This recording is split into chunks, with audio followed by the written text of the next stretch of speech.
A deer holocaust discovery, mysterious creatures in the woods, creepy voyeuristic giant birds, UFOs, ghost-related balloon tomfoolery, and a drunker John Mark than you're ever likely to hear again on the show. All of this and more in our retrospective of our very first Halloween episode that we did when the show was Tales from the Space Pod. And I will warn you, this is mostly drunken wackiness, and for some reason I feel like we all sound like we're 12 years old in this, even though it was only 10 years ago. Anyway, it's a bit of an odd episode because we bookend the classic portion, and I do use the word classic loosely here, of the episode with newly recorded material, including a little news. John Mark wanted to talk spoiler-free about the new Joker movie concerning the hullabaloo with the way it portrays mental illness.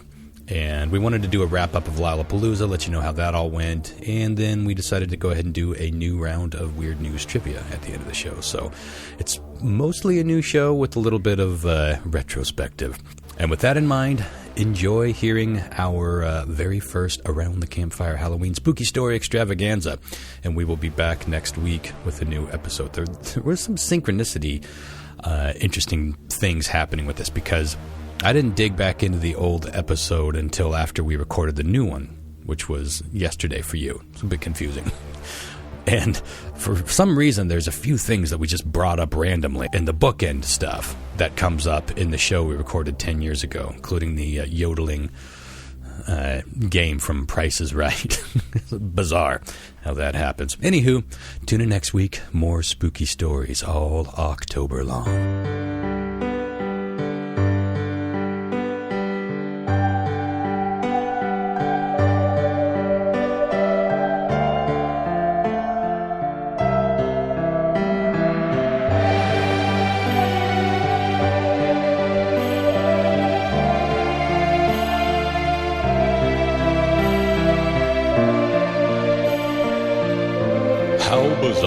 Intended for mature, open-minded audiences only. If you are easily offended, we suggest you turn this wacky shit straight off. We should talk a little bit about Lyle-a-Palooza, which was a tremendous success. Of course, we sold out, and then had a few people that couldn't make it, and they just donated their tickets anyway, so I squeezed in a few more people. And all told, we made a few grand for the Louster, and it was a fairly magical night, I would say. The very first performance of the Bloody Oranges in, we're not clear on the math, but it's at least 6 or 7 years.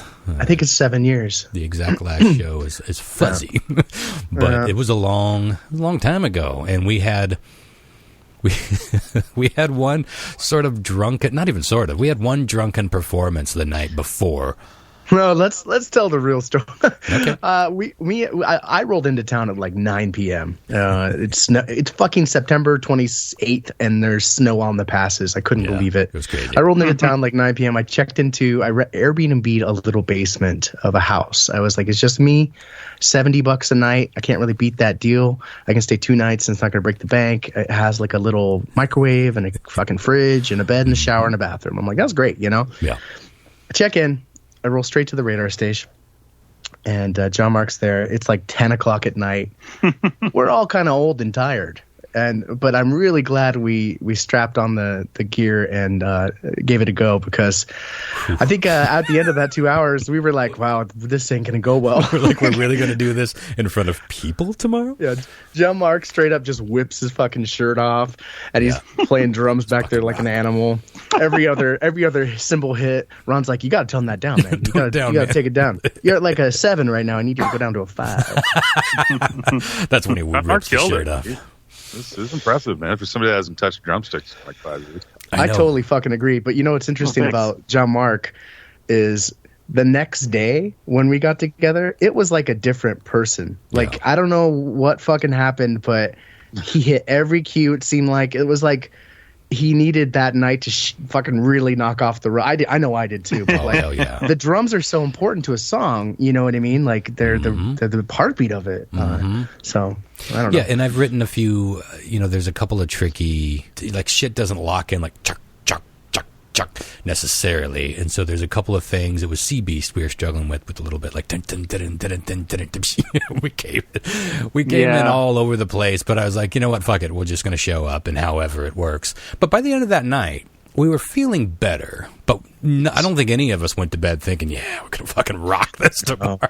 I was thinking, like, you know what? It's for charity, and it's mostly our friends, so who gives a shit? And that's the attitude I had going into it. But once we got on stage, I fucked up some things. The funny thing was, I fucked up all the easy things. Like I got all the tricky parts of my piano. I'm always happy when we get to the guitar part of the set, because it's like that's just like second hand, you know. I haven't been playing the piano all that long, like 10 years or so, and I don't really play it well. I kind of always thought that the piano was your primary instrument. It's become that in the Bloody Oranges music for sure, yeah. But it's not natural. It doesn't come natural. Didn't you start on the drums? Yeah, the drums come the easiest to me out of all instruments. I can sit down without playing the drums. In fact, when I set these drums up, it was the first time I played them since we all played. And it just, you know, I'm a natural drummer. That's the easiest instrument for me. Then guitar, and then piano. But I bought a new keyboard like the day before the show, and I was like, I need a weighted keyboard, man. I can't. My clumsy fat fucking fingers miss too many notes. Typical Ron fucking style. Day before the show gets new gear that he's unfamiliar with. Like, and I didn't test it out until we were playing that night before the show. That Friday night that we were rehearsing was the first time I tested out that pedal and that piano. So, yeah, that was great. But the night itself was fucking great. So after we played, tell the story. Just tell it, baby. We had, we had a lot going on. We had the silent auction. Okay, wait, hold on. There's a little. So first the magician gets up, and I love Jason Sims. Yeah, he's a handsome motherfucker. First off, he is. And he's just so funny and charming. He gets up, he does his magic, and at this point, people are filtering into the radar station and starting to bid on silent auctions. And Lyle's out there getting a back rub. Yeah, we had a masseuse show up, and she was doing like full-on 30-minute fucking massages. I was sad that I didn't have time to get one. $1 a minute. She was down. It was amazing. That was fucking cool. And then what happened? That the comedian got up, or was that after? Alex Haley, yeah. Alex was between us and Ballbag and the burlesque. So we get up and we start our set, and I thought it went really fucking well. Yeah, I mean, it did. We hardly Everyone said up. so. Even though they're being nice.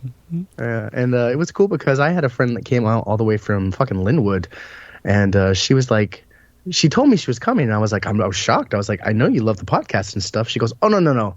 Fuck the podcast. Bloody Oranges is one of my favorite bands. Yeah. And I'm like, I have no idea. It's fucking awesome. Yeah. And she sat in the back, and her name's Laura, and I don't know if she's listening, but love you, Laura. But she doesn't really sugarcoat shit for me. She usually gives it to me pretty fucking straight. So right after we finished our set, I kind of went over there, and I was like, well, all right, how bad was it? And she goes, I'll be honest with you. And I was like, oh, here it comes. Here it comes. I was like, I wanted to say it was for charity at that point, but she was like, she's like, you sound way better live than on the CDs. I was really impressed. I had a really good time listening to that. Nice. Sarah and I had our first performance ever. We did 3 songs. We got some love. That was beautiful. She got a lot of love for that. She got a lot of support. That was her first real performance ever. I mean, we've done a couple open mics at Radar together, but first time, being in front of like a ticketed crowd, and they're there to see a performance. And yeah, she nailed it. I heard nothing but good things. I mean, I don't know who would show up to that particular event and give bad reviews, but I felt the enthusiasm was legitimate. And then Alex Haley got out and did some great comedy. And then the evening ended with Ballbag, punk band, doing some with the Radar Dames burlesque.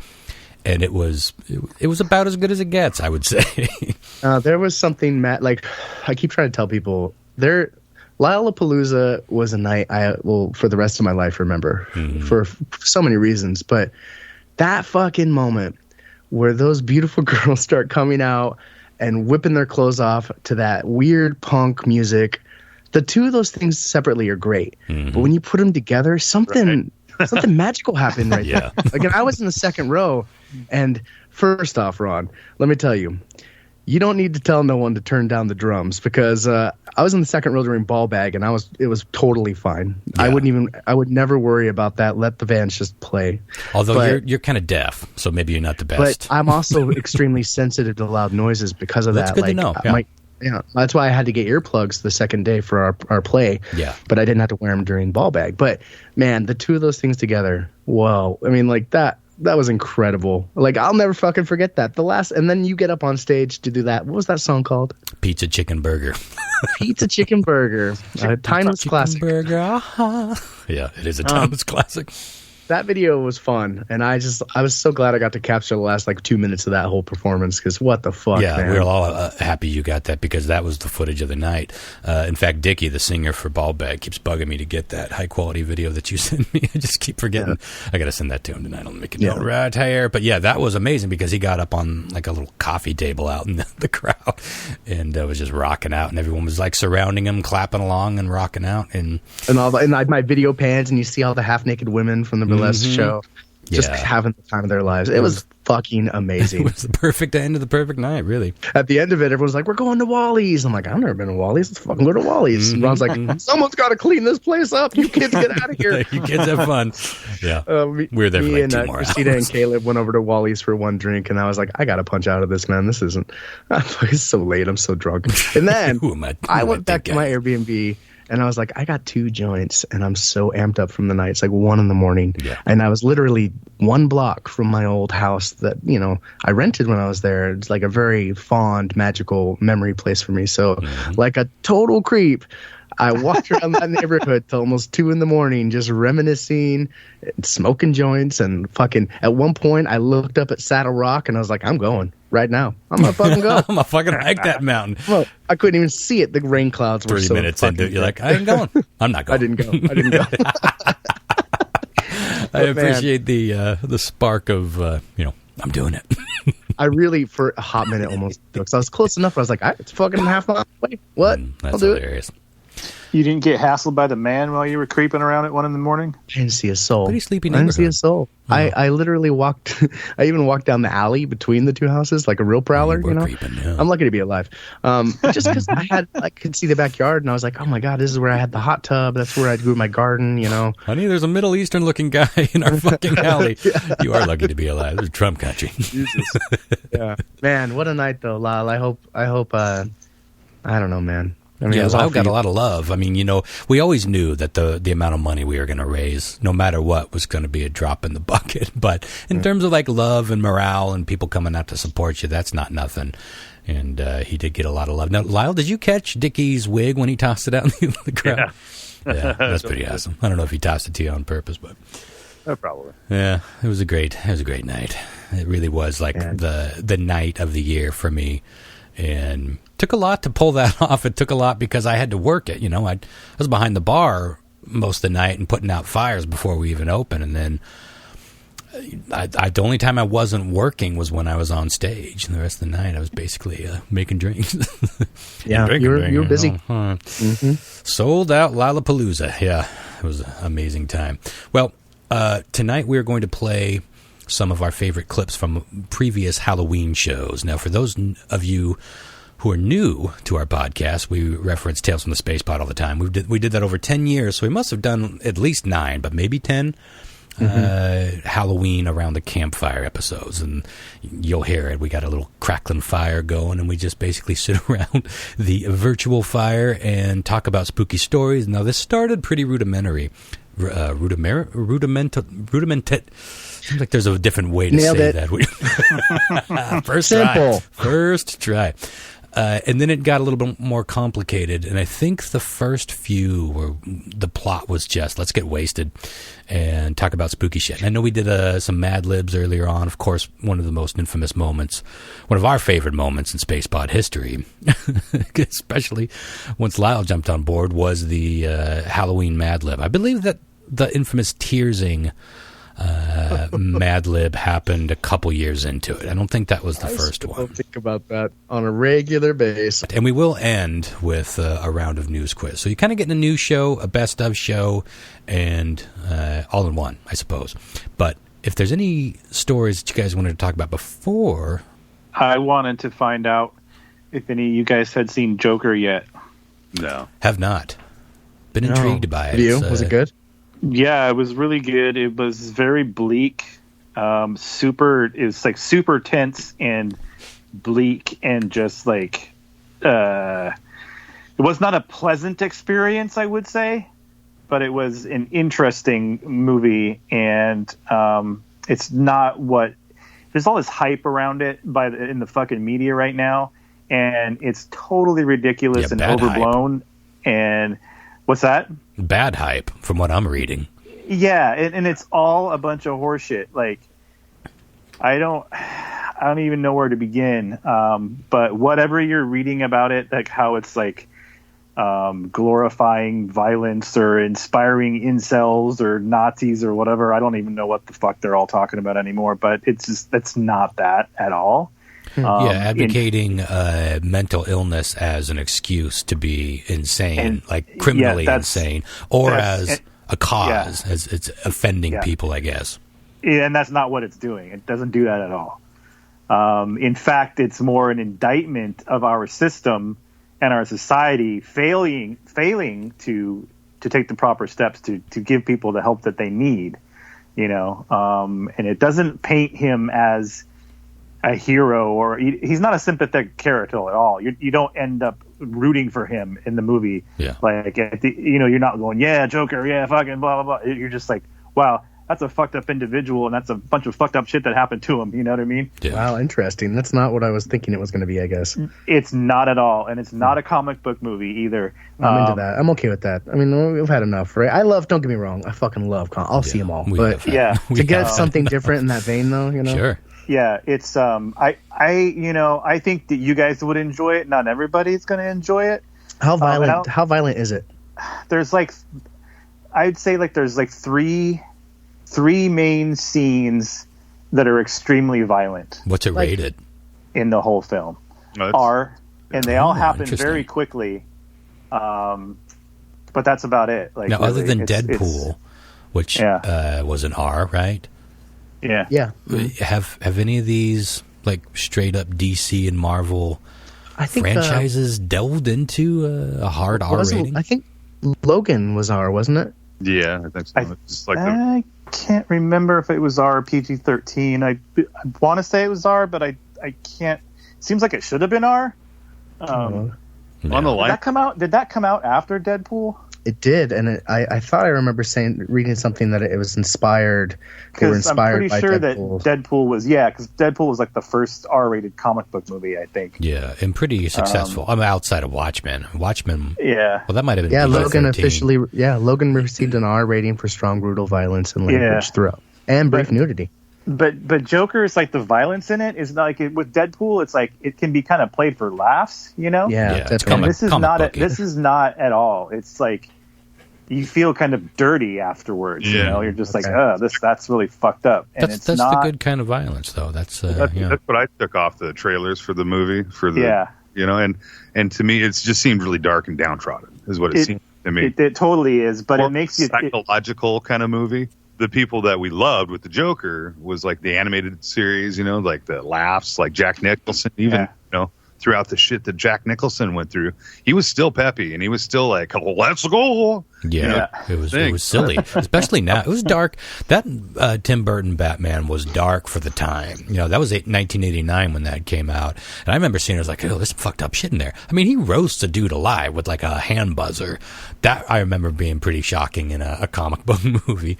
But all of it seems pretty laughable now. Now when you go back and look at anything in the last 10, 15 years even, it's all pretty tame heading up to where we're at. And I guess this is probably what we're going to see now that they're wrapping up so many of these, the Marvel Universe type things. Seems like some of those story arcs are coming to fruition, but it's not. We all know they're not going to stop making comic book movies, so maybe this is a sea change in tone.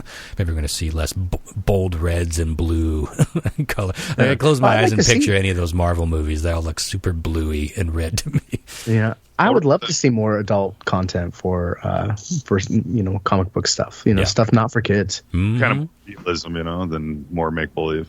Well, the comic book kids grew up, and we all wanted to see Batman just pounding Vicky Vale up the ass. I mean, right? Some of us have. Not that we're seeing that. Yeah, well, if you're on Pornhub. Clickety clack. Hold on. Let me send you a link. Clickety clack, clack, clack. Yeah. But even that is like that's the reason we're seeing that. Like I've seen a Gilligan's Island porn. It's like, of course, because all of those geeks that grew up on that shit, they grew up, and now you can see Ginger sucking Gilligan off. Of course, it's not the same, but comic books, you could do it. You could actually see it as you would have seen it. It's not a watered down version of it. And Vertigo, let's see, there are two. I get it. I think Vertigo is the DC offshoot. Yeah, that's supposedly like the it was more for adult version where Batman got more violent and you could see nudity. You can see anything you want. Like you can see, and not just parody. Like you can see some pretty brutal shit happening in Marvel and DC comics these days. And that's nothing new. It's been that way since the 90s when they really started getting, more liberal with what they would show. But what's funny is there's a YouTube channel called Corridor, and they do a lot of video effects, and they actually took a lot of those Marvel films, and they went through it and went and digitally made it like gory, like a rated R, and they uploaded them to YouTube. You should check them out because it's pretty. I will check that out. That's funny. I saw the same exact thing applied to the Home Alone booby trap scenes, Like and it people really open. made a difference to see like the paint bucket come down and see their skulls go splat. Like you're like, oh my god. Yeah. Films, I think. Pretty sure. Well, the Joker thing, I like that people are talking about the mental illness aspect because one thing that troubles me, well, it doesn't trouble me, just bugs me, and I'm confused by is like every time there's a mass shooting or something, of course we're going to bring up gun control or security measures of all type. That's a big part of that discussion, maybe the majority of that discussion. But the mental illness is, everyone's just kind of like, ugh, how do we talk about this? And a lot of people will say, well, we need to talk about these things more and normalize them. It's like, I don't know, man. I feel like we never shut the fuck up about mental illness. I feel like everybody thinks they have mental illness now because they have the slightest bit of anxiety or they're sad because they're going through a bad thing, all the way on up to mental illness and everything in between. I don't know. I think we're talking about it a lot. I just don't know what we're doing about it other than prescribing some of these drugs whose very side effects can cause jokers. I mean, listen, if you're reading those things and you're actually like tearing through them bit by bit, and you're assuming that there's some truth to it, these pills basically admit, yeah, we can kind of make a joker. We can take somebody who's probably not terribly well to begin with and make them full-on schizo. And we know that that's been done before. We know medical conditions that are physical conditions can make people climb a clock tower and start shooting people.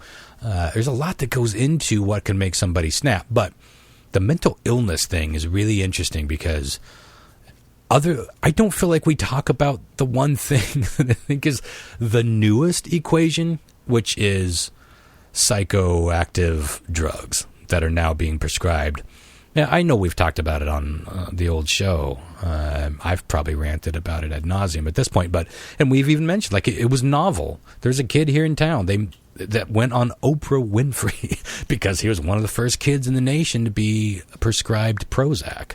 That was big news in the mid-'90s. Just 20-some years later, that we don't even think about it. Like, there are kids on every drug that you can imagine, and they're being prescribed more and more. That's a discussion that I would like to see happening more. I don't know if that comes into play with the Joker at all, but I would love to see. If it has to come through fiction, so be it. We don't seem to pay attention to anything but entertainment anyway. So maybe that's how you get it in to the dialogue. But let's look at how many people we are, I keep wanting to say prescribing these drugs to, and ask ourselves if maybe we shouldn't be tossing out psychoactive drugs that can make you psychotic, going on or off of them, like they're not that big a deal. Because the doctors and nurses will tell you it's not that big a deal. And yet you'll read a novel about how big of a deal it is if you really want to look at all the side effects in 6-point font. Go ahead, Lyle. I just want to know how long it's going to take till people kind of wake up and realize that it's just big pharmaceutical making money hand over fist. It's a pretty simple equation. And it's been going on for over 20 years, and all they do is like, oh, you got a tummy ache? Here, take these. You got a headache? Take these. You got, depression, take these, and it's one of those things. I mean, they made OxyContin. They knew it was synthetic heroin. Here, take these, and they were giving it to people for anything. Yeah, and on it goes. And I realize that people get sensitive about it, and they don't want to feel like they're being attacked for being on these drugs. And I'm not attacking people for being on them. There are a lot of people whose lives have been miraculously turned around in 180 degrees. I know a lot of them. So I think a lot of people defend it because they get nervous that you're either judging them for being on them or someone that they know and love for being on them, or you're looking to actually legislate, which that's not what I'm talking about. It's just like, I don't know, man. There's like, what is new? Like, why are all these things being escalated? You got to look at the things that are actually new. Guns aren't new. Yeah, there was a time 10 years ago I could have sold you a gun. Hey, $100 here, have this gun. Yeah. You can't do that anymore. That's all. It's all in the past. So there's stricter laws, but yeah. What I was going to say about the Prozac thing, that I watched that literally destroy like family, like for good friends. You don't mean Prozac, you mean OxyContin. No, I'm talking about Prozac. It actually destroyed like good close friends of the family's relationships, where they just all divorced off because one of their partners was on the Prozac, and they basically shit their life away. Well, I mean, let's take a step back. Obviously, if they're going on to Prozac, they're having some problems already, right? Like, they were home wives that just was trapped. They weren't working, so they were raising kids. Would just take the Prozac and say, you know what, fuck this, I don't want these kids, and they would just leave. I mean, I was on Prozac for 3 years, and it was a really good thing for me. I know a lot of people would say the exact same thing. So I don't think it's fair to be like, if you go on that Prozac, you never know what's going to happen. I'm not saying that. I'm saying at the time, the Wenatchee Valley was actually Prozac capital of the freaking world. It was like any kind of problem you had, they were handing it out like candy. What I was saying is, in the very beginning, it destroyed a lot of my personal people's that I know. Relationships where they just basically shit on their relationships and left their kids, let their husbands, whatever, You think that was the Prozac? I could probably say it was the Prozac because I think it's more fair to say that it was likely the way that Prozac interacted with that individual, not that this drug did that because that's what this drug does. But Prozac, just like any other drug, can interact with someone's specific chemistry in a very negative way. I mean, that's what side effects are, of course, but I watched someone come on and off of Prozac, and it was like watching somebody that I knew and loved go away completely. But I think that's true with anything. Like, any of these major drugs. I don't feel like I hear Prozac being talked about as much. Is it? It's still around, right? Like, we haven't taken that off the market. Well, I know, but I'm sure it's still around. I feel like everyone talks about other drugs, but for a long time that was it. It was all you ever heard people talking about was Prozac. Mm-hmm. But we also probably figured out doses, and we figured out pretty early on that any of these psychoactive drugs you need to wean yourself onto and wean yourself off of, more importantly. And I had another friend that decided that she just didn't want to pay for her drugs anymore, so she just went cold turkey, and she went fucking bananas. I promise you, they won't put any of these labels and side effect warnings in their shit unless there's reason. There's no way they would want that in there. They're not just covering their asses. They have to tell you, we've seen this happen. So it could happen. But, again, but we kind of saw a little example of that, right? Like, Chris, I think it's fair for you to defend something that you had a good experience with and helped you through a medical condition. Mental illness is a medical condition. It's not in your head, even though it's in your head. So I always try to be careful and let people know that I'm not attacking the fact that we have chemicals that can help balance shit out in our brains. I just think that I don't know that we all need it. And if it's this powerful, I don't know why so many of people in the medical industry are not treating it like it's this fucking powerful. There's got to be, and we don't follow instructions. We fuck shit up all the time. We'll double dose. We'll forget a dose.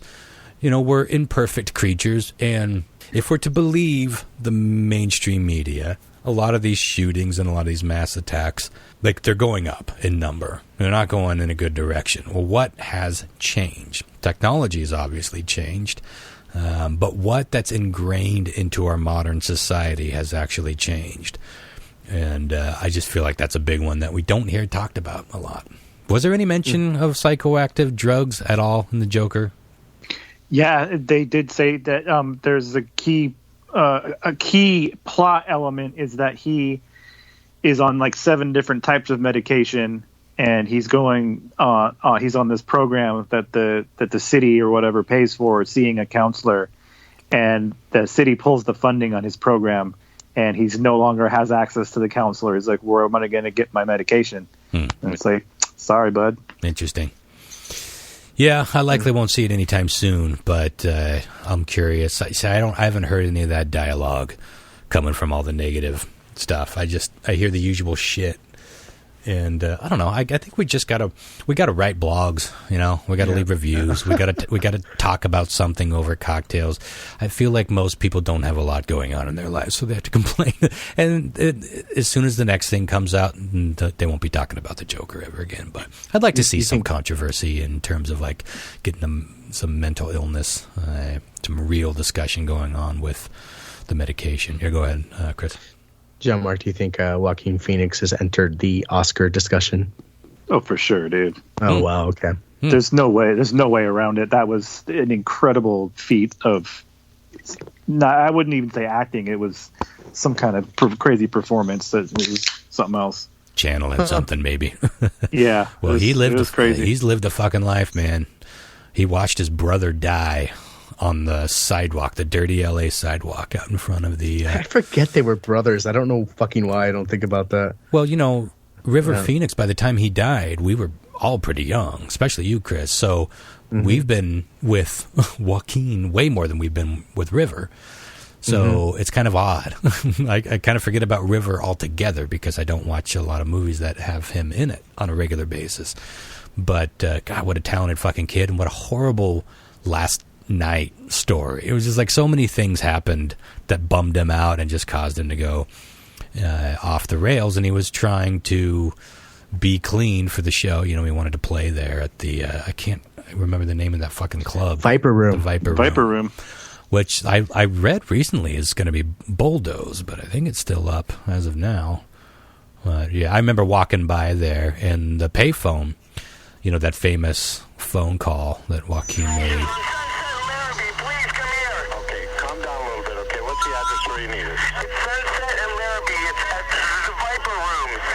The address, sir, do you know? What's the address to the fucking club? Okay, sir. Sir, calm down a little bit, okay? I'm sorry, it's my brother. Please come here. How old is he? He's 23. Calm down, okay? If you can't calm down, give the phone to somebody else. So there's no one else around? Okay. I'm fine. You know, I think he had volume or something. I don't know. Who's with him right now? My sister, the people. Okay, can you talk to her from where you are? Congress, you trying to give him mouth to mouth? Sir, calm down. Tell her not to give him mouth to mouth. Don't give him mouth to mouth. You only give him mouth to mouth if he's not breathing. What's he doing? Just seems like he's sleeping right now? Yeah, just looks like he's sleeping. Okay, that's very normal. Okay. It's horrible to listen to. Was Joaquin older or younger than him? Was he younger. The older brother? Oh my God. He sounds like a little kid on that. Really? On that phone call, you know. He's like, tough life he's had. That was a tough night, and then he just started foaming at the mouth and convulsing, and he essentially died right there on the sidewalk in his brother's arms. So that guy can pull from all sorts of shit. I have no doubt that he does. He seems like a method actor kind of guy anyway. Interesting dude.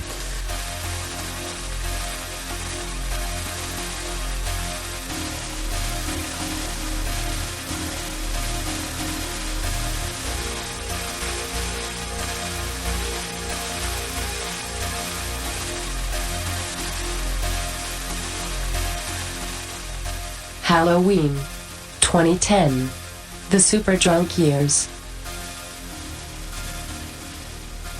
My story is, it wasn't something I experienced, but it's the most believable ghost story that I have. It's the most believable lie I've created. It's most in my head. Right. I am scared. No. Okay, so I had a girlfriend, and that's a lie, guys. I've never had a. Yeah, I'm already calling bullshit. Yeah.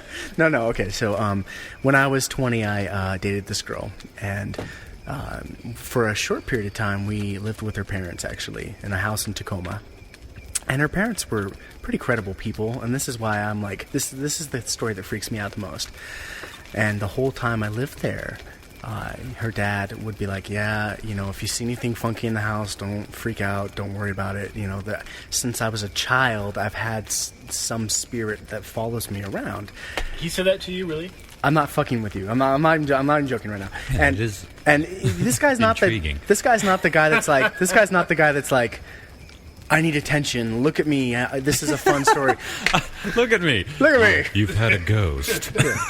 Yeah. Look at me. And my spirit. It's a one-eyed spirit. No, that's not. Always that's one not, step behind you. Not these people at all. Right. And so I said, well, what is it like? I always had questions about it. And he said, well, and this is going to sound totally cliche and stupid, but he's like, it looks like a young girl in a party dress, in a white party dress. And I'm like, has your wife seen it? Her name is Kelly. Posey? Yeah. I was like, has Kelly seen this? And he goes, she saw it one time about 15 years ago when our girls were like 6-7 years old. And, she saw a girl in the white dress spinning around in the backyard, which is fenced, by the way. And she said, Brad, one of the girls is outside. And, she looked over and both the girls were sitting there. And so she saw it only one time. And I thought, God, that's so fucking creepy. He's like, yeah, I've seen it all my life. It's followed me from house to house, and it's never caused me any harm or scared me. It just comes and goes, and I see it periodically every now and then. And I was like, wow, that's so creepy. So we were at an event one night, and we came back. And when we came back, her parents were like, you guys missed something tonight. Something happened. And I'm like, what happened? And it was Brad's birthday that day. And they had a party for him. It was like his 50th birthday. And in their house, an old house in Tacoma, they had like an upper level, and then they had a basement. And in the basement is where they had the TV and the surround sound and the couches. So you'd go down there and you'd watch movies and you'd fall asleep. And they had, after the party, all gone downstairs. Actually, just Brad and his wife, Kelly. And they were watching a movie, and Kelly fell asleep. And then Kelly woke up to Brad going, Kelly, wake up. You're missing something right now. And she woke up, and in through the door of the basement floats a balloon. And the balloons were upstairs. So the balloon, literally, and a helium balloon, it floated down a flight of stairs. And it was slowly just moving towards them on the couch. And he goes, look at this. Look, do you see what's happening? And she's like, oh, my God. And as it gets close to Brad, it turns, and it says, thinking of you. What the fuck? Yikes. Yeah. And these aren't people that aren't going to tell me these stories. These are, like, really credible, normal people that don't go on and on about ghost stories. I hate to say it, but some people that are like, we're ghost hunters, or we like to seek these things out, they might exaggerate or see things that aren't there. But right, of course, and then I could never go in that basement again. Like, I was just that creeped out. Yes, the dreaded thinking of you basement. And I still get goosebumps when I think about That's a good that. one. Yeah, That's pretty awesome. Mylar ghost. Spooky.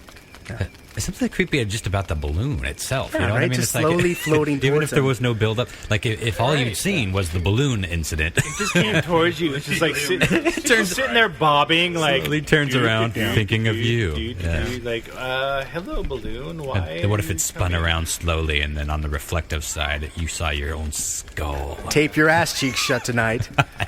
Or what if you saw like a Grim Reaper behind you? And then it said, or "Kill a me, I am Sasquatch hell." about to rechargation your ass. Oh, this balloon is providing an exquisite distraction. Zip, as if Sasquatch is wearing trousers. You just hear fur moving, like partying, like the Red Seas, the fur party. You just hear- I don't know if that was pubes partying or queef. That's probably the creepiest thing that I've ever experienced because it felt so close to home. Oh, that's pretty creepy. Yeah. This isn't really paranormal. Well, I guess it's UFO related. If you've listened to the podcast in the past, you know that I have an interesting home. I have a very flat roof and an easy access to get onto it. So I spend a lot of time in the summer, staring at the space. I'm a space buff, or space nerd, I guess. I don't know anything about space. I'm just fascinated with it. Geek. So I'm a space geek. I love staring into space. I could stare into space for hours, on a warm summer's eve, sipping my whiskey. And this happened to be one of those nights. This was, I believe, 3 years ago, 2 or 3 years ago, Summers. Hot August night. Neil Diamond was playing on the turntable. But this is one of those things where if you hear it, it may not creep you out that much, but you really have to imagine seeing this and really think about what the implications are. So really picture yourself, there I was, in a white... Bent over. White teddy, little white cotton panties. No, so I was laying on the roof, staring into space. Now, if any of you have ever seen a satellite cruising across the sky, it looks... Which I'm always amazed how few people know what that even looks like. It's different than a plane. It doesn't blink. It just looks like a star cruising across the sky. It's different. Yeah, it's got a different quality to it. Constant speed. It's just a piece of metal reflecting the sunlight across the sky, and you lose it from horizon to horizon. You just get this little window runs right above you. Sometimes, in the conditions are right, you see it cruising across the sky. So I saw this satellite. I like seeing satellites. Something about it makes me giddy. Always has. And sometimes it's the space station, which is really exciting. It's International Space Station. Looks exactly like a satellite. And there's folks up there. Pretty wild. But, so I saw a satellite go cruising by, and it was like right in the middle of the sky. And so I knew I was going to see it for its entire trip on that side of the Earth. I was going to see it for a while. So I was just kind of checking it out, and all of a sudden it slows down. And I'm like, is that a fucking plane? It just looks different. I mean, because satellites, they're in orbit. There ain't no slowing down. If orbit slows down, shit's gone wrong. Space breaks. So already, I'm like, at this point, I already have chills. Like, seriously, because I know enough about space. I know enough about science to know that shit ain't supposed to slow down in orbit like that. But anyways, it puts on the brakes. It's not stopped, but it goes from like 80... Well, it's just doing quicker than 80, folks. I ain't going to lie to you. But just, imagine a car on a highway going 80 down to 10. Was that big of a difference? Like, it's barely moving at this point. And then I see another satellite coming on full speed ahead behind it. I'm like, what the fuck is this? Because that doesn't happen. I mean, satellites... There's thousands of satellites up in orbit right now. Yeah. They're coming, you'll see them, you won't really see them coming in different directions so much, but you'll see them on different trajectories or whatever, on different paths. Yeah. This was coming right fucking behind it, and I was like, oh my God, I'm going to see a damned space explosion, folks. And my imagination already gets going. I'm like, oh my God, I'm going to see like an explosion and debris entering the atmosphere because I'm an idiot. And so I keep watching, and I'm like, I can't explain how freaked out I am at this point. But anyway, so the satellite comes up to the second satellite comes up to the first satellite and slows way down. I'm like, what in the fuck? And trust me, folks, I know the difference between a plane and a satellite. Whatever is going on here is happening in space. It's not happening in the atmosphere. It's not a fucking plane. And this was... I don't know if I said this already. It was late night. I would guess maybe 1 or 2 in the morning. Really late.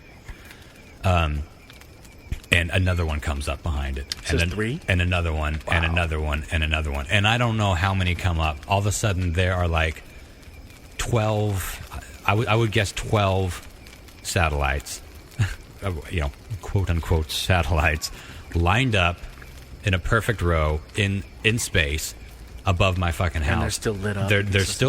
They're still moving.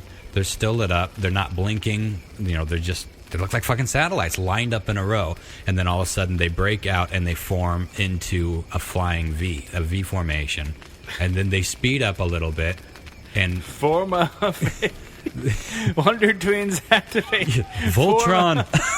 They're forming like Voltron in space into a giant fucking V over my house, and at this point I am shitting myself. Like, that's literally fucking shitting dude. Myself. Because I know that no matter what this is, if it's UFOs up in alien craft up in space, it's scary. If it's fucking clandestine military, technology being processed, still scary. It's scary. No matter what it is, something's not natural. Something is not fucking up to speed. And so they fly in this V formation across the sky. They get over about halfway across the sky, and then they break back into a single file, and then one by one they speed up and continue on their way. So it's like they sped up, or they came bucking across in space. They stopped, slowed down, formed a V, flew a little bit in formation, like the fucking Blue Angels of space. And at this point, I'm 32 years old at this point. This was 3 years ago. It was 2 a.m. I almost called my mother because I was so fucking terrified. Step 1, I was change living my underwear. Step 2. I'm not, and I'm not ashamed to admit it.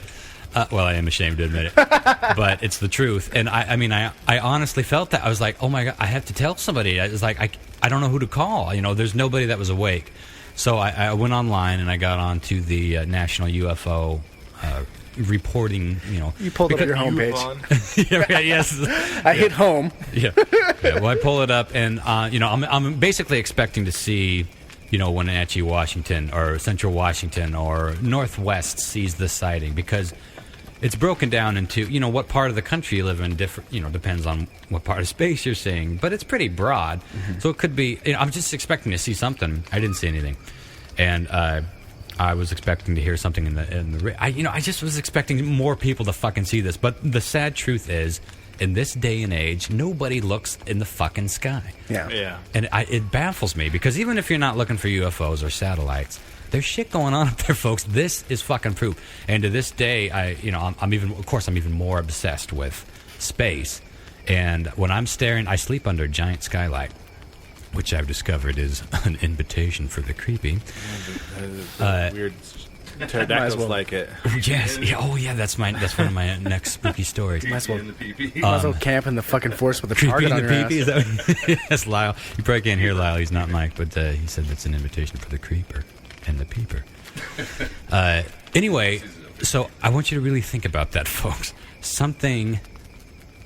It's like I just felt like I was in the know of a very bad future. You know what I mean? I felt like I knew something very bad that nobody else knew, and nobody else was really going to believe. I mean, I'm sure you guys don't think I'm making it up, but you can't possibly know what it felt like to actually see that. How long do you think it took from start to finish for that to happen?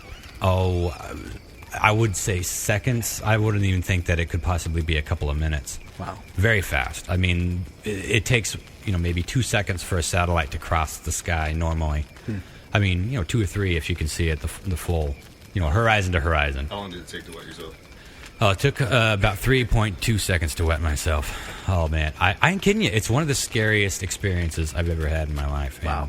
We're going to have a separate show on there. I don't want to get too into it because we got more stories to get to, but there have been some developments about, and other people have seen this, and we'll talk about that later, though. But anyway, there's no like answer that I could give people. There's guesses and intrigue and stuff like that. But yeah, quite possibly the most frightening thing I ever saw. So who's next? No, a good friend of mine, which I would not doubt because I grew up with the guy, and he told me the story, and it was truthful. He believes it happened, so I just got to take his word for it.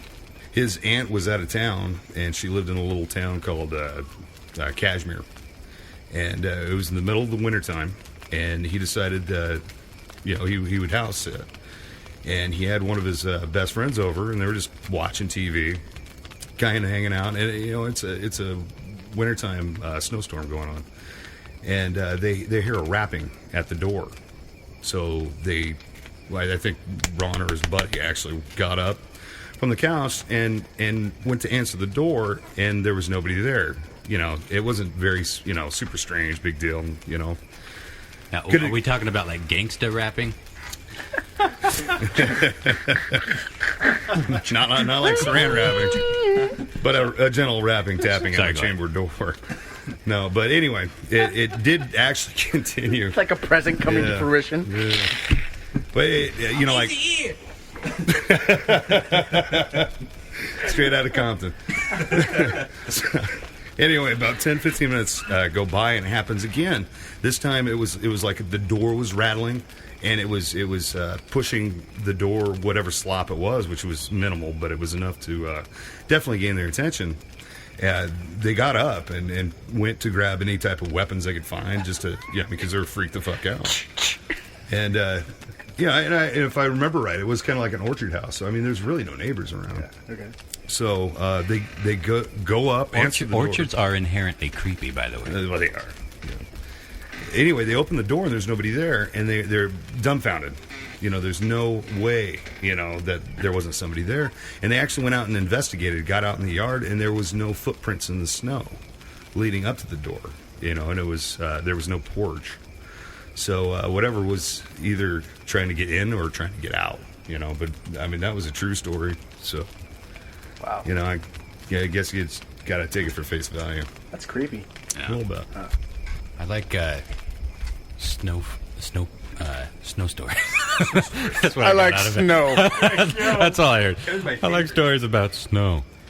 All right, John Mark, you going to be able to get through this? Do you want me to steady you? You can do it. Okay, so How do you slur the word okay? okay. Okay. It's slow. Okay. All right, go ahead. Okay, so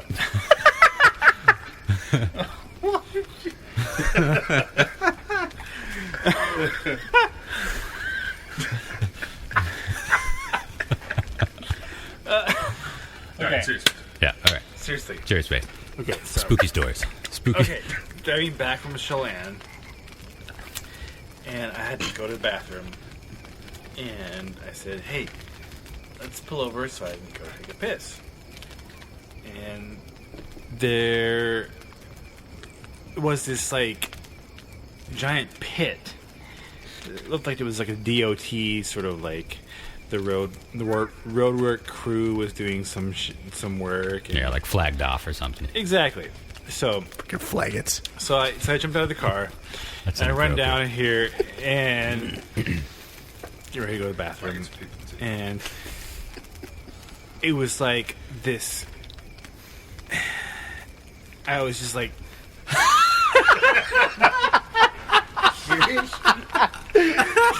seriously, you On a guys. scale of 1 to Gary Busey, how drunk is he right now?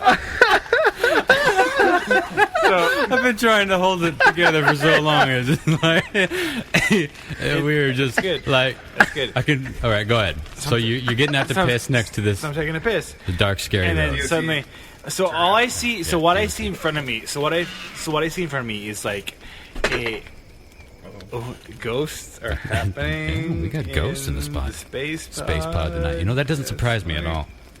And all right, so I'm taking a piss, and suddenly, like what I'm seeing in front of me, which was like branches and trees, like dirt and shit. Suddenly, it becomes dead deer, and I smell Like this- multiple deer. yeah, multiple dead deer. It's like what you would what the DOT would find as roadkill, and they would like take to a specific place, like throw it into a pit and like get rid of it.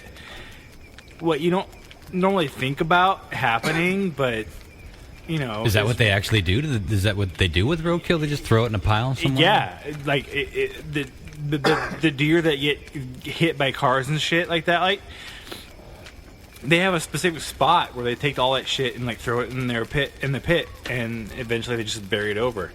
So, unwittingly, I was taking a piss in this pit, and I didn't realize that all these fucking dead deer were around me. So when I ran down there, because I was like mostly focused on like having to take a piss, I was like, yeah, finally.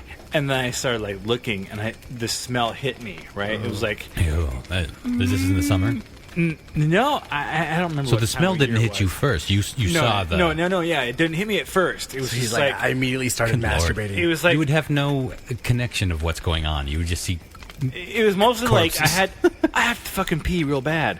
So I have to like so I gotta pee on all these dead deer. I go down here. I'm gonna R. So, like, Kelly these deer like they've never been R. Kelly. Drip, drip, drip, motherfucker. You know how it is. You know how it is when you have to take a piss real bad, and like you're like that's all you can think of. Like I have to empty my bladder because I don't want to explode. So you pissed on these So- deer.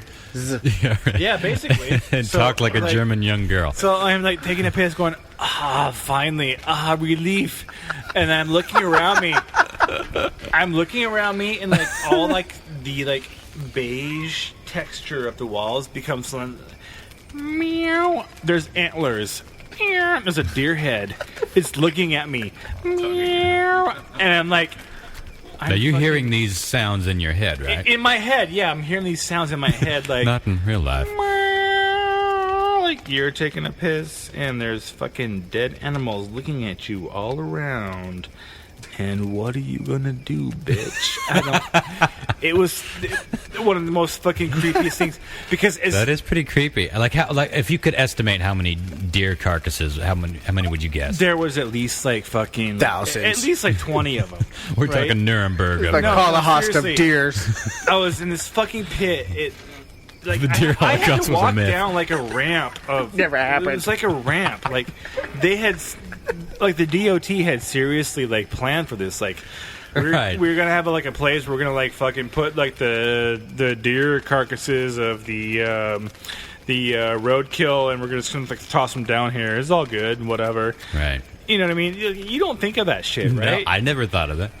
I guess I never thought what they do with. I guess they would have to do something with it. They would have to get it off the road. Exactly. And, you have to do something. What's the odds you're going to find a place to take a piss? Exactly. Exactly. What are the right here? odds? Right here. So let's go a little bit further. No, right here. I'm standing there. I'm fucking taking a piss, and suddenly it was like, bam, bam, bam, and it was like, I saw like deer head. It was like The Price is Right. It was like a deer face with. It was like what I had previously seen is just like pieces of like a branch of a tree. Yeah, was really an antler. Antlers, and there was deer heads looking at me, and there was death all around. That's pretty cinematic. It really was. Really and paint it was the picture with your and piss. I could smell the smell of decomposing flesh. Wouldn't it be great if that was like It's a like, candid camera thing where they like had a fucking camera set up? God. Like one of the deer was like, no! One of the deer pops up and it's Alan Funt in a deer suit. Right. Says, and there's a naked woman. It's like fucking Evil Dead 2, like in the cabin with like,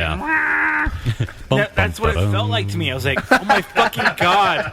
Spay and neuter your deers, folks. I ran to the car. I was like, we gotta fucking go. And the smell that I had smelled, it was just like, it stayed with me for like days. It was like, oh, fuck. To this day, he can't piss on a deer with a straight face. It's the creepiest thing ever.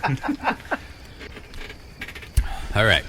Thank you for sending all your liquor to the space pod because yes, it really enhances. the experience. We're just talking about how drunk we people normally are, and normally I think I am the drunkest, followed by Ronnie, and then John Mark has a few drinks, and he's kind of sober. But now it's the opposite of that. Totally opposite. Yeah.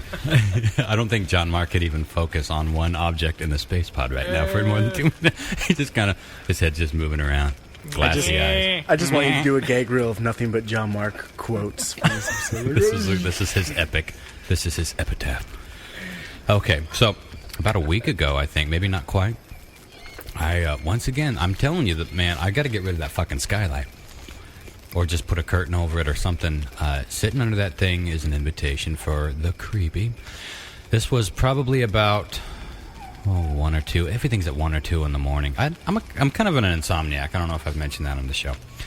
I have a hard time sleeping, so I'm always up. And about that time, I'm trying to go to bed, which means I'm staring off into space through my giant skylight. Well, I was just about to nod off when I saw a giant. I was laying on my. I sleep on my couch. I got a weird back. I have weird sleeping habits. I ask that you not judge me.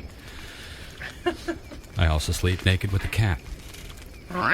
I was staring into space, just about to fall asleep, and a giant, I mean fucking giant, dick. The cat. I heard a.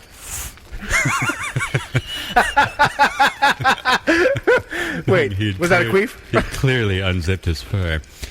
So no, I saw a giant bird glide over my house. It was, it was night, but there was a moon, not a full moon, but a fairly bright moon, and I could easily see the bird fly over. It's like, what the fuck was that? It was like a giant hawk or an owl or something. I mean, huge. And I was like, wow, that was creepy, because I'm creeped out by large birds, especially at night, flying over me when I'm sleeping. But I'm starting to relax. I was like, wouldn't it be creepy if that bird just fucking came back and looked at me through the glass? And right when I'm finishing that thought, the bird comes back and looks at me through the fucking glass. And I'm not even exaggerating. Was it perched on your roof? Well, it comes back, and it's still flying, and it closes its wings, and it lands. My skylight is broken. It's 8 feet long, or something like that, and like probably 6 feet wide overall. It's a big skylight, and but there's a divider in the middle, and the bird landed in the middle, so I could see its wings on either side, but I couldn't see its body because I'm basically right underneath this thing. And all of a sudden, I see it flapping, and I could hear it. I have a metal roof. It's very easy to hear, of little fucking claws, talons of a giant creepy bird, scratching. I mean, it was like, sliding around a little bit because it doesn't have anything to really grasp onto. It's all glass and metal up there. And then finally, it finds its way onto the skylight, onto the glass, and it's standing there looking down at me. To take a shit on the glass. I wish that would have provided some fucking comic relief. But it was... I'm not kidding you. I'm not even fucking joking. It was literally... I mean, picture this. Picture you're all alone. Yeah. You're in bed. Whatever your bed is, you're all alone in a big empty house, as this is. Everything in it I consider to be emptiness. And there's this giant fucking unidentifiable bird. Unidentified... That was great. No, let it go. Unpedophile bird.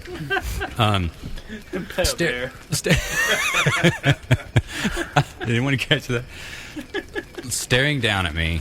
I can't see its eyeballs, so I can't say that it's making eye contact with me, but I can see its silhouette, and it's definitely looking down at me. This probably happens for about, I don't know, maybe between 15 and 30 seconds. Not terribly long, but it felt like it was, when something's looking at you, like a wild predator, that time slows down. It dragged out. Seems like it was a lot longer. But finally, it's and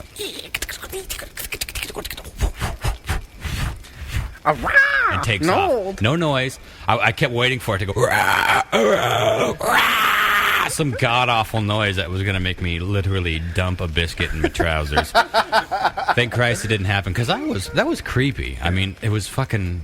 I wasn't ready to call my mom, but I want other people to start fucking seeing some of this shit with me.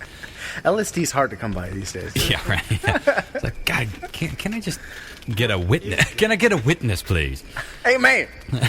But again, not paranormal, but very, very spooky. That's pretty good. Oh, all right. Who's next? I had a weird bird story, but it's short lived. I was going up to. It was back when I was in high school. I was walking up to go on a trip for. It was machining. We went to state competitions, and I was passing the track, and I had a duffel bag over my shoulder, and I actually had a fairly good wingspan, probably about 4 feet crow, come down and land on my shoulder. And I was walking, and came down and landed on my shoulder. Stayed there for about a good 4 seconds and shoved off enough where I didn't know what it was. It almost felt like a hand fell on my shoulder. And that's what kind of, I was like, that's weird. And I turned around, there's nothing there, but then it pushed off my shoulder. Oh, that's pretty creepy. But I have one more good story. Probably the most creeped out I've ever been from somebody telling me a story. You guys ever been to New Orleans? Yes. No. New Orleans? No. I have. I got to go a couple of years before Katrina happened, so probably 6 years ago or so. And one of the cool things about New Orleans is it's a really old city, and they have a lot of history. And the city, I'm totally going to... Nobody, please, don't write emails saying, you're a fucking idiot, your history is totally fucked up, you don't know what you're talking about, because I'm going to mangle this. But if they got this far in our podcast history, they know that we don't know shit. Totally. But we went on a ghost tour, basically. So what's cool about... You went above the cemeteries that are above? No. Well, we did that one too, but one of the other ones we did was we were taken around the city, and they were showing us landmarks. And what's cool about that is, you can take drinks on the street. So we're all drinking, and the tour guide is very theatrical, and he's telling us these stories. And he stops at this mansion, and he's telling us this horrific story. And I guess that New Orleans burned to the ground twice, if I'm not mistaken. Yeah, there was a huge fire that destroyed most of the city. Yeah. And I don't know the date range. I want to say 1800s. But anyways, there was this mansion once owned by a doctor and his wife. And it was in the time of slavery, so they had a lot of slaves. And they were noticing that like slaves were going missing throughout the city. And at one point, they caught on to them that they were doing something to these slaves, either killing them or keeping them or something. People were gone. Mm-hmm. So they had a big ball. And at one point, a fire started. Yeah. And then there was a sneeze. From the nether They had a region. big party or a ball and had all their guests out, and a fire started in one of the rooms. So the police came and the firemen came. And when they did, they entered a room and they found a box. And in the box was a child that had been, all of his bones had been broken and then reset. And the cop had described it as almost like a crab-like position where he walked like a crab. John Mark is literally slumping in a corner. If it wasn't for anti-gravity, he would surely be injuring himself. God damn it. All right, now say that again. A baby's bones had been broken and reset? A child's. Oh, a child. Like a young child. They had broken his bones and reset them. as in like healed or yeah, they posed? had casted them in a format that made him like one of the police officers had described it as crab-like. Like he walked like a crab. And he was locked in this box. And then they found a whole bunch of other slaves that had been mutilated, killed, or adjusted, quote unquote. Right. And the guy was immediately killed, and the woman, the madame, she escaped and she fled the state. But yeah, and then I was like, wow, what a great story! It can't be possibly true. And then he pulls out like this newspaper clipping with most of what he had gone through in the fucking text of the newspaper. And he was pointing out things like, do you see that window up there?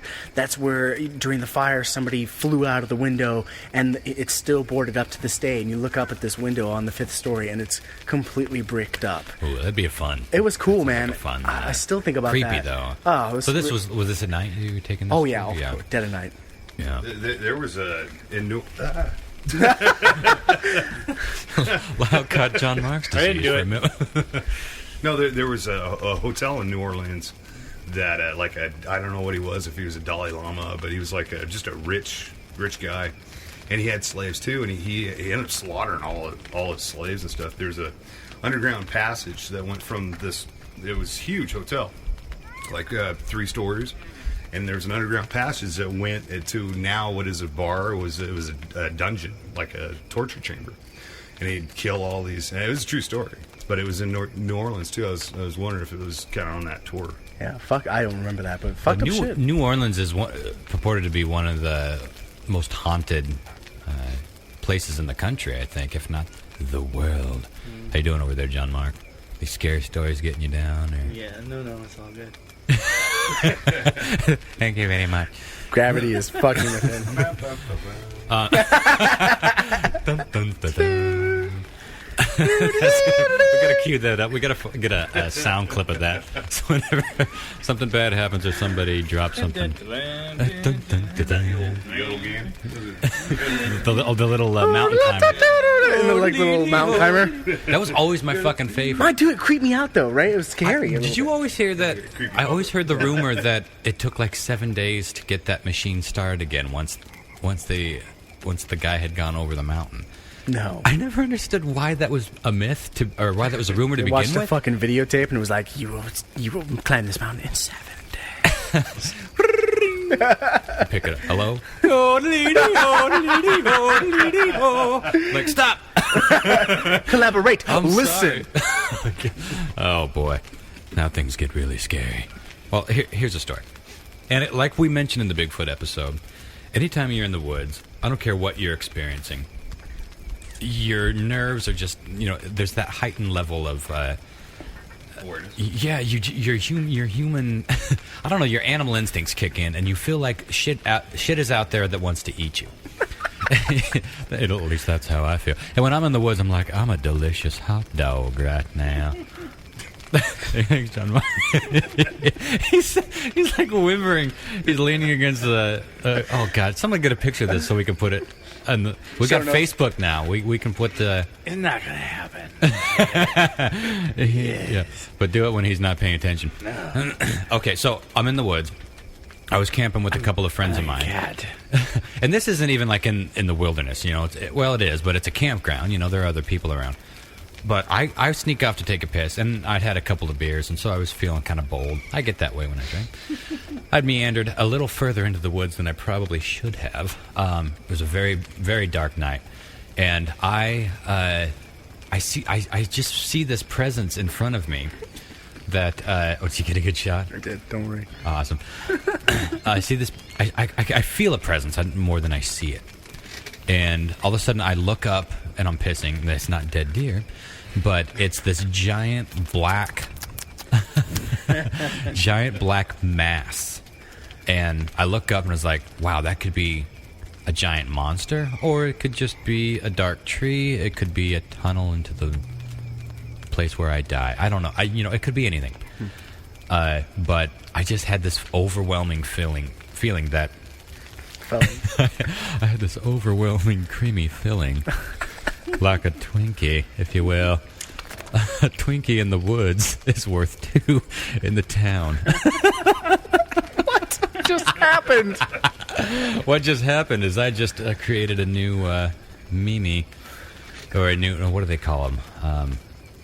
Bird in the hand is worth 2 in the bush. Right. Oh, yeah, 2 in the pink, 1 in the stink. He's not even bothering with the microphone anymore. He's just like, right here. Hey, guys, that's funny.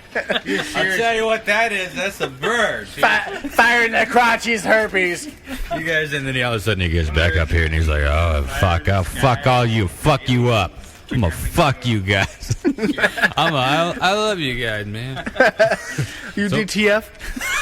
So anyways, there's this giant black mass in front of me, and I'm like, I eventually, I'm shitting myself at this point. You know, I'm getting pretty scared. I'm like, fuck, why did I wander out this far? It's like, you know, I could see the glow of the fire, the campfire back, so I know my way back, but it's still, I'm a little far out in the woods. And this giant mass is in front of me, and I'm just like, all right, it's just probably the way the woods look. I don't know. I finished my Twinkie. Finished peeing, and I'm heading back, and I turn around, and it's gone. And, you know, I can see, it's just like, there's no black mass. It's just like forest in front of me, and I can see trees. I can see an outline. It's like something was there, and now something's not there.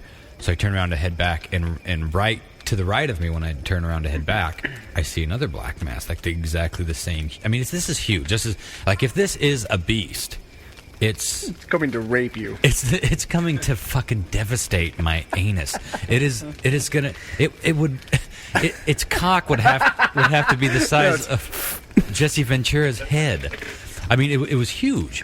And at that point, I'm like, okay, something's fucking there. So I start, you know, kind of jogging back. And just like a fucking scary movie, I trip over a fucking log, which there seems to be everywhere in the woods when you're running away from something.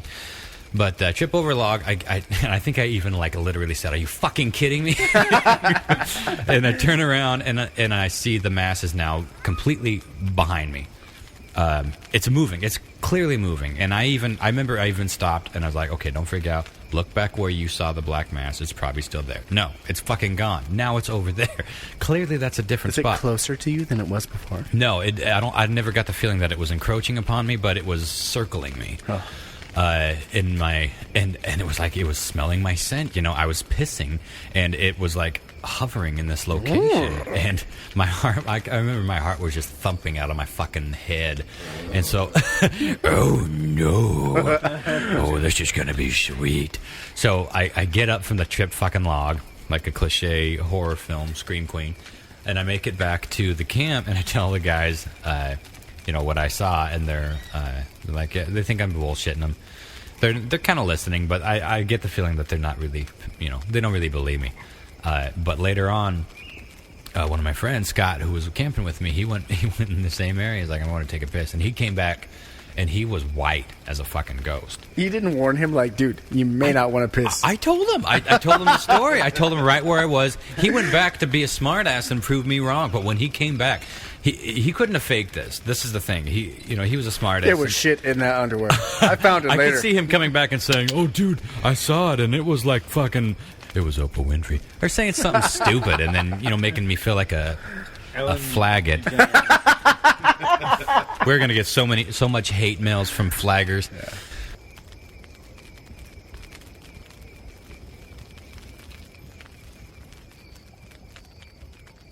All right, let's get right into some weird trivia, shall we, boys? Oh, let's do this. I'm excited.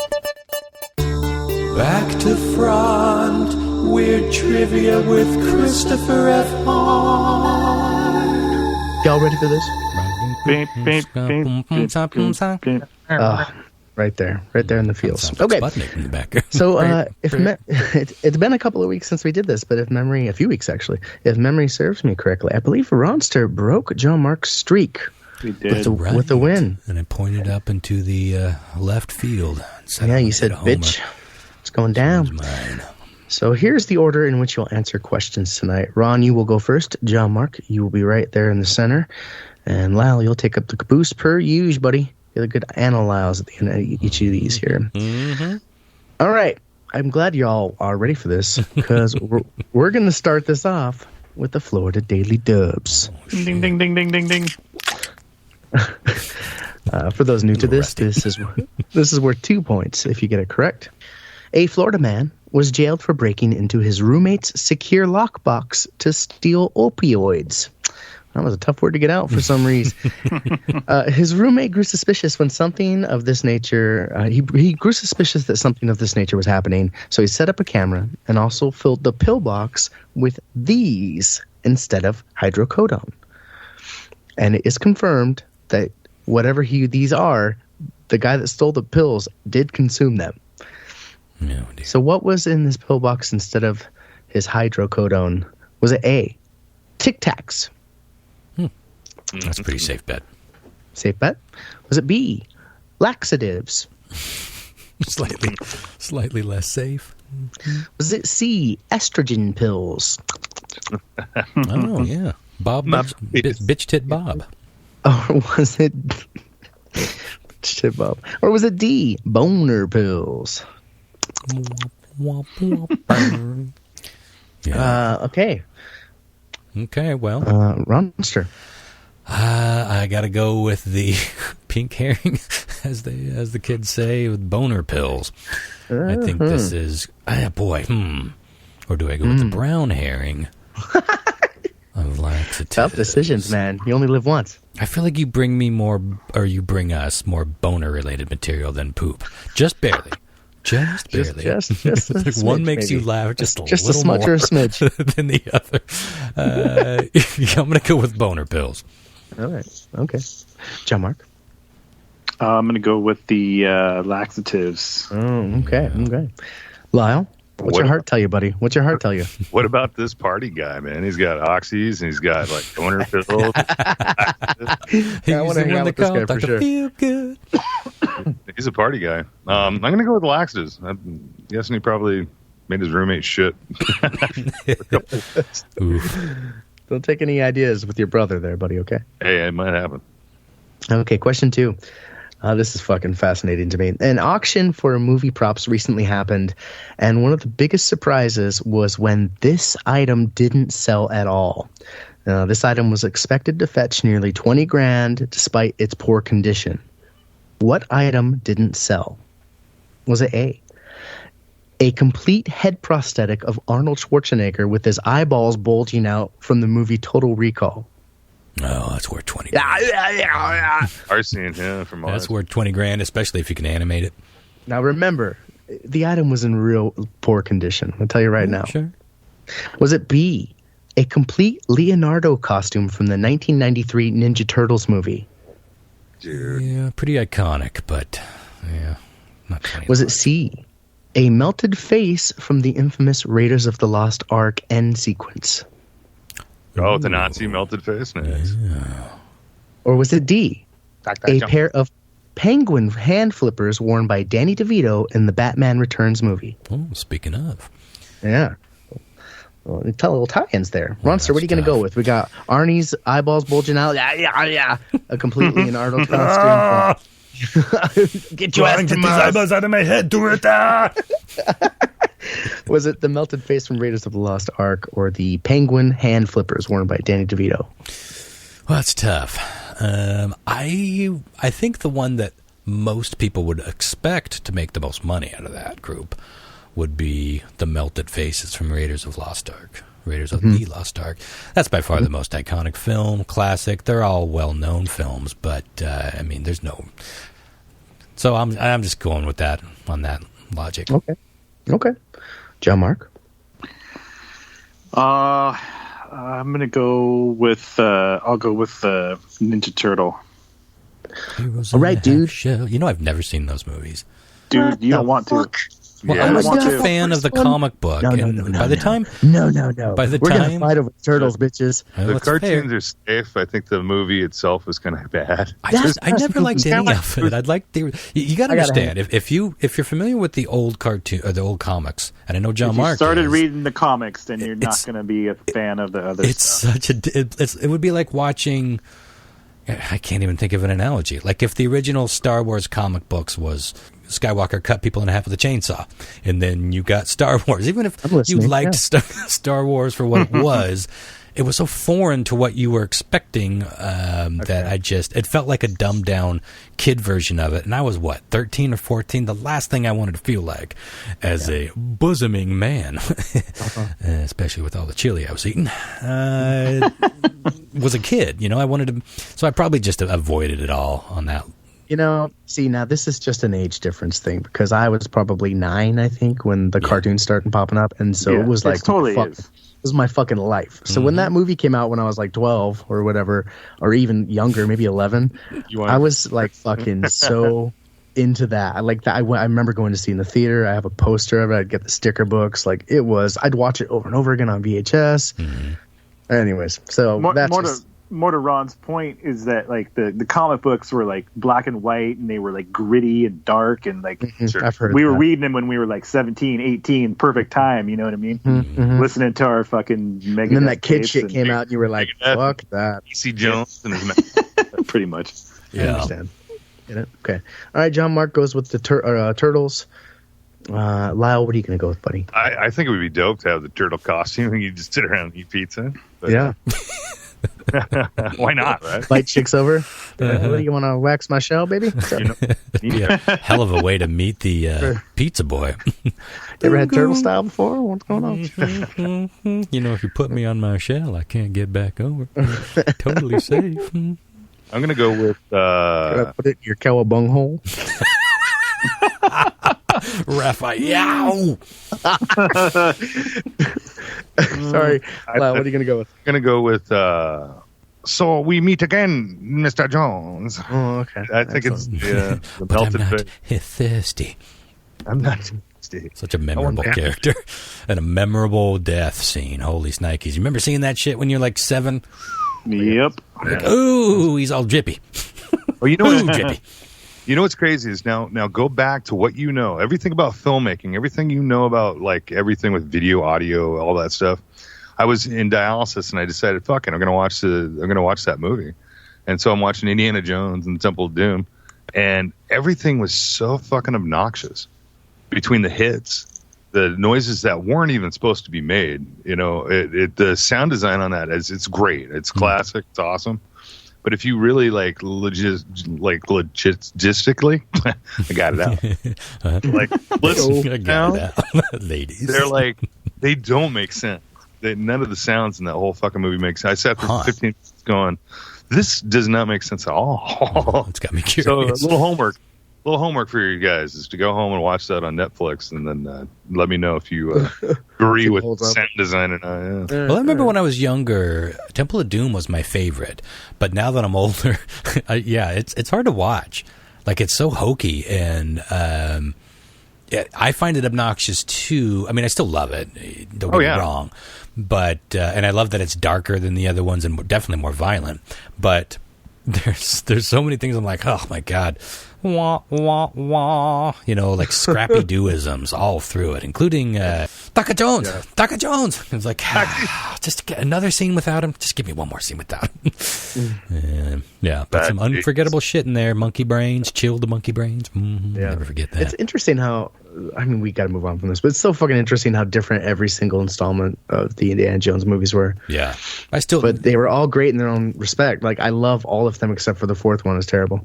Oh. Yeah, I don't remember the fourth one at all, but I do love the original trilogy. I think it's a perfect trilogy. Why would you ever go fucking with it?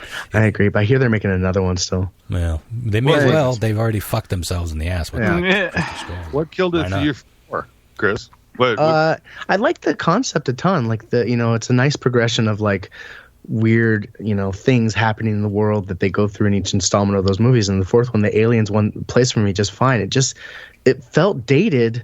Like the other ones did, like it didn't feel like to me this, and I got bored. I barely remember. Yeah, like that's what I remember. Line. Being bored. Got bored. I think it was the transitioning of the torch.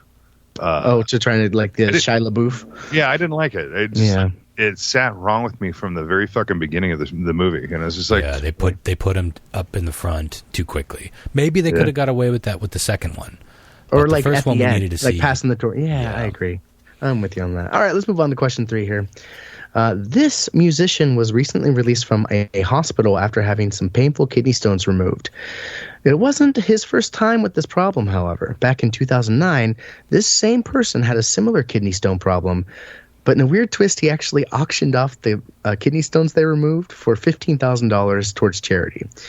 So that was just like a weird random fact that popped up into my newsfeed. Who are we talking about? What musician is this? Is it A, Tom Waits? Oh, love me some Tom Waits. Is it B, Gene Simmons of Kiss? Mm-hmm. Is it C, Mick Jagger of the Stones? Yes, all kooks. All kooks. Or is it D, Kid Rock of fucking Crazyland? Of Crazyland? I fucking hate Kid Rock. I don't know if you've caught him in the news recently. Anyways, no. One of these guys. He's a big Trump humper. One of these guys. One of these guys had kidney stones recently, and that's not the first time. He's actually had them before and auctioned the kidney stones they removed off for charity. Who was it, Ronster? Well, Gene Simmons is definitely on the nose because he's sort of famous for selling anything he could possibly sell. Mm-hmm. And yet, I wouldn't be surprised with any of them. I feel like I gotta go with the obvious one here. Yeah, Gene Simmons. I did know that Kid Rock leans to the right, and he's had an odd career, because he was like the hip hop whitey kid in the late '90s, early 2000s, and then all you heard from him henceforth was like shitty country with like a drum machine, and that might have had a big play in how terrible country became, because I love country music. I love classic country, old time country, even all the way up to like the 70s and early 80s, like Waylon Jennings, and Johnny Cash stuff that was going on in the 80s. I think it's fucking great. But holy Snikes is new country some of the worst music ever created on planet Earth. It's fucking unbelievably, like, I have a hard time accepting that they don't know how shitty the music that they're making is. I feel like they must know. Oh, they know. But they're like, can you believe people listen to this shit? Auto-tuned country. And, when we were kids, we would all try to, like, replicate that country singing, that. But we would sound like. We would sound like that. And that's what all these new country singers sound like. Like, they don't actually. They're not singing with that true, like, southern draw that came out of the old blues, the old honky-tonk and hillbilly music. It's just... It's like, motherfucker, you're from Toledo. What are you doing? Stop. Yeah. Anyway. John Mark. I'm going to follow Ron's lead and say Gene Simmons. Okay. Lyle. Oh, man. Yeah, man. That's it. It seems the most logical. Mm-hmm. Except he would wait until the price was right to reveal his stones. You know what I mean? Yeah. Keith Richards, wasn't that one of them? Mick Jagger. Mick Jagger, yeah. Mick Jagger. I just don't see him being that. I got the stones like Jagger. Although now that I think about it, stones, there's a little bit of play on words there. You get Mick Jagger's Kid Rock. Rolling Stones. Kid Rock. Oh, wait a minute. Tom Waits for surgery. They're all puns. Hey, now. I think I'm going to give Mick a little bit of love and go with Mick Jagger. Okay. All right. Stone. Question 4. Last week, a man suspected of stalking a woman and breaking a restraining order she'd placed against him led the cops on a really exciting and interesting chase that he nearly escaped from through one of these. Where did the cops chase him through? What was he in? Was it A corn maze? No, that'd be terrifying being actually chased by anybody or anything in a corn maze. Talk about shitty country music. Imagine being chased by cops and that auto tune. Was it B? Was he chased through an IKEA?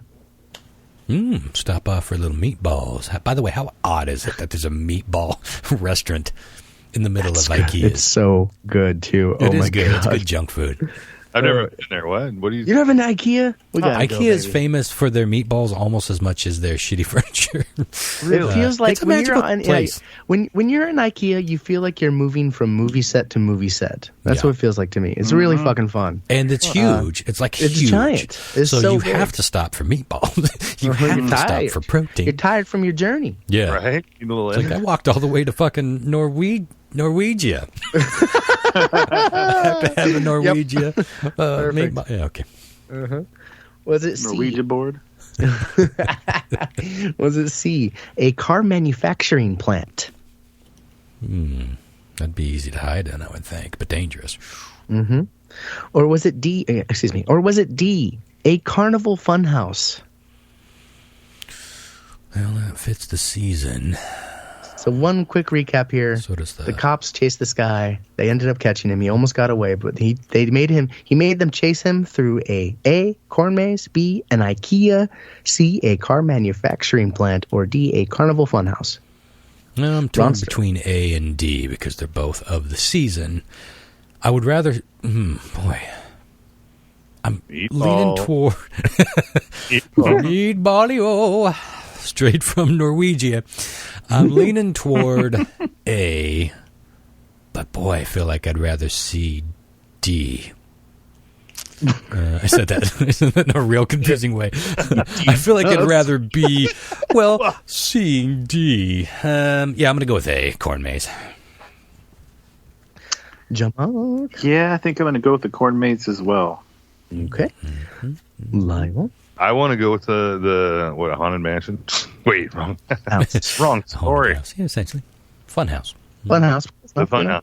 I can see it because you got more of a chances, I think, getting away because there's probably multiple X's. You know, it seems so cliche, but it's like, yeah, there he is, right into the mirror. Came to the same joke again. Retard. All right. Let's see how you guys did here. All right, question 1.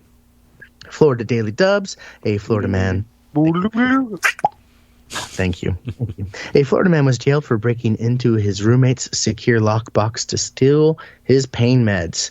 His roommate grew suspicious something of this nature was happening, so he set up a camera and also filled the pill box with laxatives. No. Ding, ding, ding. Hey, that's shitty.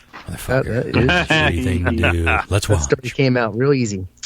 Get away, cat. No. I'm not going to throw you on the ground. I don't want to end up in. Have any of your friends ever dosed you with some sort of laxative? I don't think so. Have your friends? No? I think my brother did, yeah. Is that when you got your first blowjob? We haven't told that story on this podcast yet. Too soon. Sorry. Probably clarify since it sounds like a blother.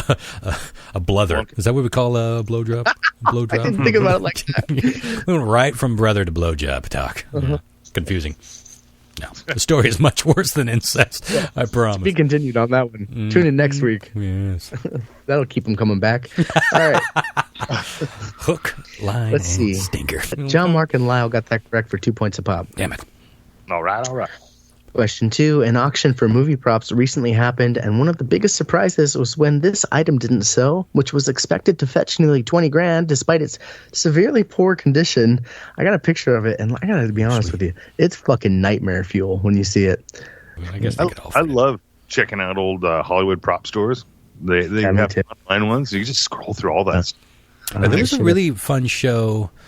I don't remember what channel it was on, but there's a fun show called, I think, Hollywood Treasures or whatever. Treasures. Yeah, I it was love basically that all show. based on the market and finding and selling Hollywood plops. Good lord. Oh wait, yeah, it is the Teenage Mutant Ninja Turtle. Look, it's like full on smile mode with a little bit of rot. So yeah, it is creepy. Well, I think the lips articulated at one point, and whatever material that was over the 24 years or 28 years shrank. So it's like left with this. It's really, really disturbing looking. Give a quick Google to Ninja Turtle outfit auction if you want to see this. It's fucked up and great. Let's see. Question 2, that was John Mark. Got that correct for a point. Now, here he goes again. To a good start. Question 3. This musician was recently released from the hospital after having some painful kidney stones removed. Not the first time for him, and he auctioned them off for $15,000 to charity last time. We were indeed talking about Gene Simmons of Kiss. Yeah. It makes On sense. John Mark For some got. reason, I didn't quite hear the charity part, which I'm glad because that might have thrown my answer. Yeah, might have. Ron and John Mark for a point of pop there. Boop, boop. And Well, I'm lastly, question. Yeah, you are. Sorry, buddy. Last week, a man suspected of stalking a woman and breaking a restraining order she'd placed against him led cops on an interesting chase that he nearly escaped from through a corn maze.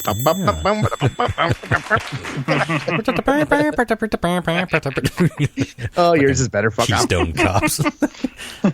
Yeah. Dead end. Ah. Yep. That makes John Mark. You swept it this time, buddy. You got all 4 right. Yeah. Great. Mother of the Back on top, fucker. baby. Back on top. Yeah. Good to be back. Wouldn't It's last good to long. be Got back. 6 wins, man. 6 wins. Ron has 1, and Lyle's still waiting. Still Yeah. waiting for his day. Just like Tom, Lyle waits. Well, it felt good to break it. It's okay to break it every now and again. We may as well rename this part of the program Topple John Mark. Yeah. Because that's really get the the only theme goal. song? Mm-hmm. No one really Let's get wins. fucked by John Miggity Mark. Just knock him off the hill like on Price is Right, the yodeler. Oh. We Animated all advocate pray Mark. that he falls off that fucking cliff, right? Oh, motherfucker. They should have made him scream. Well, good job, guys. Another solid game, another solid loss. So tune in next week to see as we try to topple John Mark once again. And we'll be bringing, it's going to be nothing but spooky things this month because it's, let's face it, the most magical time of the year. And it goes so quickly. So we're going to revel and relish. That's why we decided to give you some of our past shows, the campfire ones. And maybe I'll do a couple of greatest hits clips in this episode and maybe 1 or 2 in the next one. So it'll just be a month of Around the Campfire episode. But I've got some spooky stories I'm going to share with you next week too. These greatest hits moments are truly funny too. They're some of the best, funniest times we've had, and so worth a listen. Stick around. Yeah, it is fun. And so tune in next week. On top of all of that, we'll be talking about 9/11. Can't wait to see how that turns out. I'm guessing badly. Yeah, I don't like the way that one tower's starting to look. Until then, take care of each other and your asses. Good night, all. Night. Bye. Bye. Good night.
Bang, bang, bang, bang, bang, bang, bang, bang.